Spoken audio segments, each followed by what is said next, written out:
All right, so I have me two interesting IEMs here. This is the 7Hz Divine, and this is the 7Hz Diablo. Both these IEMs are made in collaboration with Crin, but they aren't Crinier products. And what they are is they're meant to sort of be a successor to the 7Hz Dioko from a couple years ago and the Dioko 2.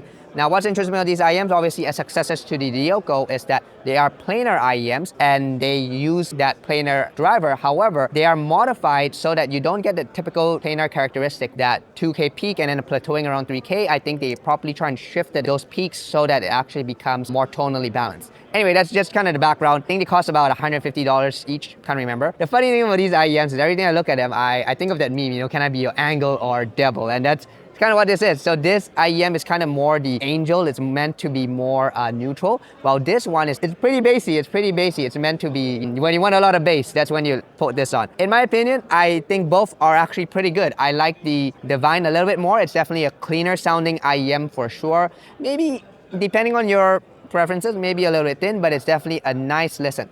It's one of those things where it's like, it's just clean. There's like nothing really much to say about it because it's just so clean. I will say that for $100, I don't think it's gonna kill the market because we have other really good IEMs like the Truth Ear Hexa, like the Truth Ear Pure, but it is sort of a nice gateway into this sort of sound that Crin's going for, right? Now the Diablo, you take what was in the Divine and you just slap on way more bass. Interestingly enough, it doesn't actually become unlistenable actually. So the mid-range is still pretty good. It's just a lot of bass. It comes big and boomy and just maybe a bit extra there, but it's still very much in line. It's just definitely a bit warmer. I wouldn't call it more body, just warmer and a little bit darker. What I like about the Divine though is that you don't get a ton of excess treble extension. So they really controlled the driver on this to make it sound really nice and pleasant. It's just a good listen. That being said, I still prefer the Daybreaks. The Daybreaks are better in my opinion. If you had to pick between the three, I would splurge on the Daybreak. I think it just fills in the mids better. I think there's better coherency, the layering and the note resolution.